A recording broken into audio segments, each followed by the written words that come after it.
Hi, welcome to another Sporting Communities podcast. Sporting Communities are a community interest company. We are an ethical, non-for-profit organisation which services range from sports coaching, youth work, mentors and family support. We are a training academy delivering a range of qualifications, and we also have art and play services. This week, we've done another video for you just to try and give a little bit of help if you are struggling out there with anxiety or anything like that. I'm again joined by Mim and Ed, so we'll just do a quick introduction, say what our week's been like, and then we'll go from there. So starting with you, Ed. Yeah, hi everyone. Welcome to another podcast. I'm Ed. I'm the Derbyshire Development Officer for Sporting Communities.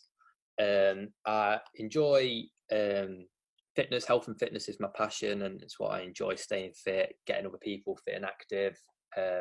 I run some of the sports coaching sessions for Sporting Communities around Derby, just in my free time, like going to the gym, playing different sports, badminton and football, and just watching films and chilling out, taking my dog out as well while the weather's nice. So yeah, that's me. Yeah, great stuff. And Mim? Hi, my name's Mim. I'm a youth engagement worker. I help in supporting the sessions and getting involved with different activities that we put on for the young people and communities. In my spare time, I'm quite musical, so I play the guitar, I like drawing, and like I like chilling out and watching films and stuff. So it's all we can do really at the minute, and get out and have a bit of exercise. So that's what I've been doing. Great stuff. And obviously I'm James, so I've been with Sporting Communities for about a year and a half now, mainly going out into community, helping put on coaching sessions that you guys can enjoy. My full-time job is actually in retail, which I'll talk about a little bit later since we've now opened up. So I'll just tell you how that's been for me. The main thing is trying to put smiles on faces. So we're going to start off by watching a video that I've created for you guys this week. It's called the 5-4-3-2-1 grounding technique. So anybody who is suffering with anxiety or anything like that, this could be a good technique for you. So we'll play that now for you, and then we'll just have a brief discussion around that. So today we are going to look at the 5-4-3-2-1 grounding technique. At times, we all feel anxious. So we are going to take a look at a method that can help. This method is the 5-4-3-2-1 method. The first step is to take a deep breath. Now, I want you to look for 5 things that you can see in this room. So, we have the window. We have the bed. We've got the plant. We've got the guitar. And we've also got the curtains. Okay, so great. That was the 5 things that you can see. Now, I want you to think of 4 things that you can feel. Okay, so the first thing I can feel is the floor with my feet. I can feel the hair on my head. I can feel the bed sheets. And I can also feel my t-shirt. Okay, so great. That's the 4 things that we could feel.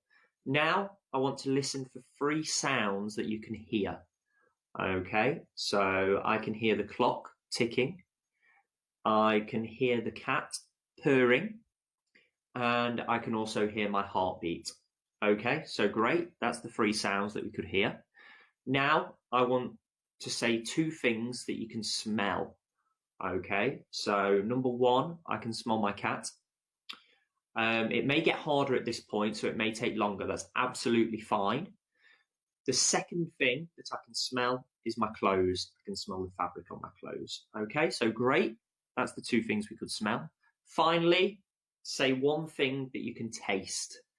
So for me, it's going to be the drink on the side over there that I was drinking earlier. Okay, so amazing. Well done.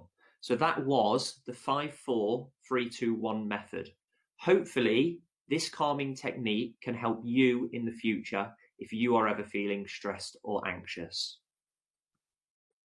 Fab. So I hope you enjoyed that, guys. The main focus really is that if you are struggling with anxiety, it's a grounding technique to help you get back into the room and back focus on what needs to be focused on. So it's about calming yourself and focusing on things that are around you so that you are back in that room and you're not feeling as anxious as you were previously.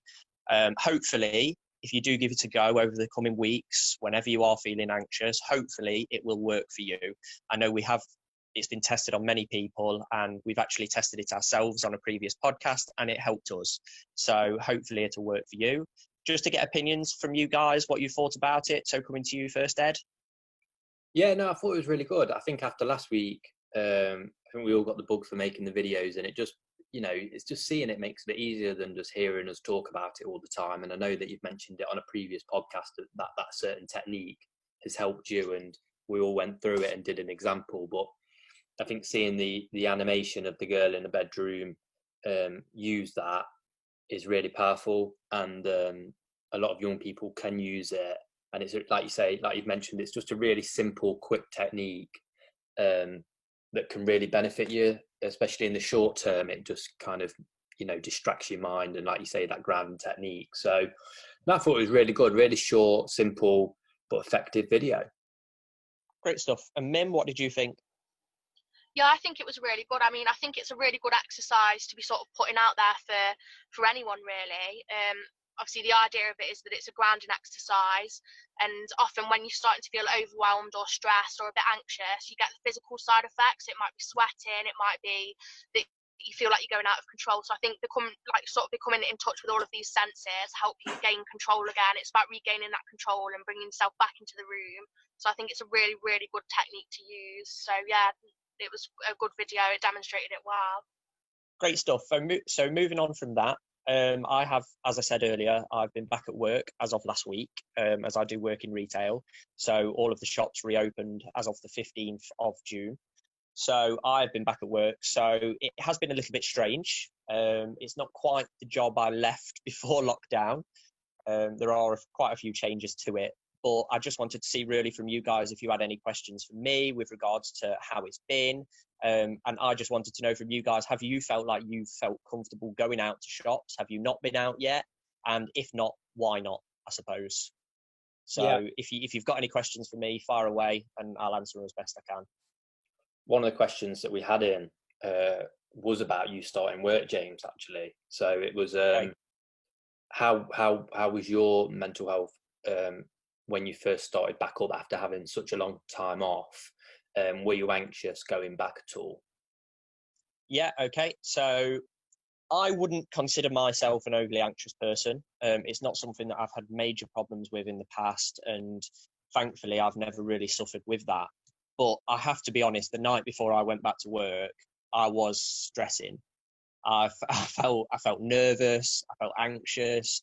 I didn't really know what to do with myself. I didn't really sleep the night before I went back. And I think it was just because I was going back to the unknown. I didn't really know what it was going to be like. I didn't know how many customers were going to come out. I didn't know if they were going to behave. I didn't know if they were going to actually adhere to the sort of things that we'd put into place. And I was sort of worried for my staff. So I didn't know whether staff would feel comfortable in the shop. And being a manager, it's my responsibility to make sure that they are safe. So I was very anxious, I'll be honest, going back. I have to say, after the first day, I was put at ease. I must admit, probably within the first half an hour, I thought, do you know what? All them worries that I'd had, I didn't need to, because actually everything was fine. And all of the measures we put into place were great, and everyone did adhere to everything that we were doing. So yeah, I was very nervous going back, but within about half an hour to an hour, I would say, it started to hit home that actually we need to get on with things, and this new norm is the way to go about it. Were you ever hesitant to say no to going back at all? Did it ever cross your mind that you weren't ready, or that you didn't feel like it was the right thing to do?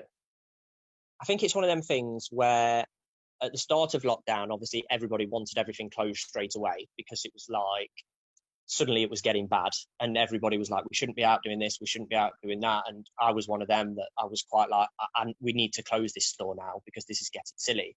and we closed. In my opinion, at the right time. I think we did it probably bang on where we should have been just before they actually announced all the lockdown and everything like that.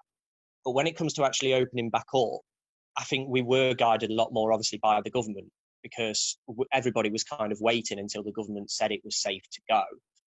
We got rumours that it was going to be the start of June when we were going to be allowed back. And for me, that would have been too soon. The 15th, when it did get announced to then, it felt right to me, personally. I was very nervous about going back, like I say, because I didn't know what it was going to be like. But it felt to me like it was time.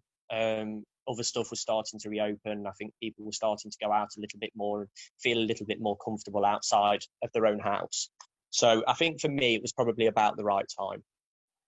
Yeah, I mean, it is a difficult one because it is a matter of sort of how comfortable everyone's feeling themselves personally as to when they're ready.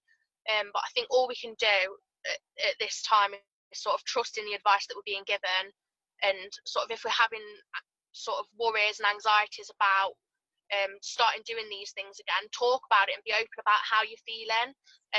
Because keeping it to yourself, you're just going to sort of overthink things. It's become more of an anxiety the more you do that, and I think it'll sort of create this barrier to wanting to go out and do these things and feeling confident in doing it. So I think it's just really important that we sort of talk about them things. Yeah, I have to say the company I work for were great, and we had a couple of conference calls where the managers all came on, and we kind of openly discussed how we felt about it and what the measures were going to be like in store and how it was going to work. And they sort of sent a pack out to us of what the store was going to look like and how it would work. But it was very open conversation to look, if you don't think this is right, give us suggestions and we will feed them back. So it wasn't like, you have got to go back, this is what we're doing. There was a very open conversation there about, look, this is new for us all. So if you don't agree with something here, tell us now, because that way we can try and do something about it. So I have to say, from that sense, it did put me at ease. Yeah, no, they sound really supportive, to be fair, and that's how it should be in every workplace, and that's how I hope it has been for anyone listening who's had to go back to work recently as well. Yeah. Have either of you two been out shopping out of interest? Have either of you been into like a city centre or anything like that? Or I haven't personally, no. I've just been going to the supermarkets and just getting things that are necessary at this point. But I think that's, again, a matter of preference and personal opinion and your own circumstances as to whether you feel comfortable doing that. And there's no right or wrong. Yeah, definitely. No, I agree. I generally do a lot of mine online anyway. But no, I haven't been out yet. But yeah, I agree with you, man. There's no right or wrong. So great stuff. So this week we'll just finish with a quick tip and then joke, just to finish lightheartedly as we always do. So my tip of this week is the grounding technique that I did the video on earlier. So if you are feeling a little bit stressed or anxious over this coming week, try out the grounding technique, see how you get on, and then just feed back to us if it worked for you. Coming to you, Ed, for yours. Yeah, so mine's just to do something that you know is going to make you smile or laugh. So it's anything. It can be watching a comedy, having a phone call with a certain friend or person that you know makes you smile and laugh. I don't know, listening to some funny YouTube clips or watching some funny YouTube clips, and anything that you know is going to make you smile and laugh, and just try and forget about your worries for a bit. That's my tip. Great stuff. And Mim? Yeah, so my tip is to sort of not rota, but sort of timetable things into your day, because I know that personally I've really struggled to separate work life and downtime, with it both being in the same space. So what's personally worked for me is sort of rotaing in my downtime, so that actually at this time, this is my switch off time, and this is when I just focus on doing me and the things that I enjoy. Yeah, I think that's a really good tip, actually. Definitely. That's good, man. I like that. Right, so let's end on these jokes. I can't promise that they'll be funny, as they never are, but we'll give them a go. Who wants to go first? After getting slated last week by a couple of people, I feel like I've got one that's pretty good this week. Okay, go on then. We'll be the judge of that. Go on. Right, it's all in the delivery. I feel like it's one that I've got to that I can't give you time. Like, I'm going to go straight in with the punchline. Okay, go on then. Okay. What did the fisherman say to the magician? Pick a cod. Any cod. Wow. Amazing. Silence Well speaks done. volumes, I think, there. I'm proud. Bib, do you want to go next? Yeah, I can't guarantee I'm going to get any laughs, but we'll give it a go. Are Okay. you ready? Okay, what do you call someone with no body and no nose? I did that Nobody last knows. week. That was my joke from last week. They're that Did you bad. actually? Wow. I just clicked on a website and I got the first one I could see. Well, you know, we must have the same sense of humour then, James. Find the That's same thing it. funny. That's it, definitely. I'll have to do wow. two next week. Right. My one for this week is, what do you call cheese that isn't yours? Not sure. Nacho cheese. Wow. Yeah, I very think good. you win this week, James. Yeah. Well, that's the first. Anything cheese related is a winner in my eyes anyway. So Yeah, I'd agree with that, to be fair. Definitely. All right then, guys. Thank you very much for listening again. Have a good week. Stay safe, and we will speak to you again soon. Thank you very much. Cheers, guys. thanks, guys.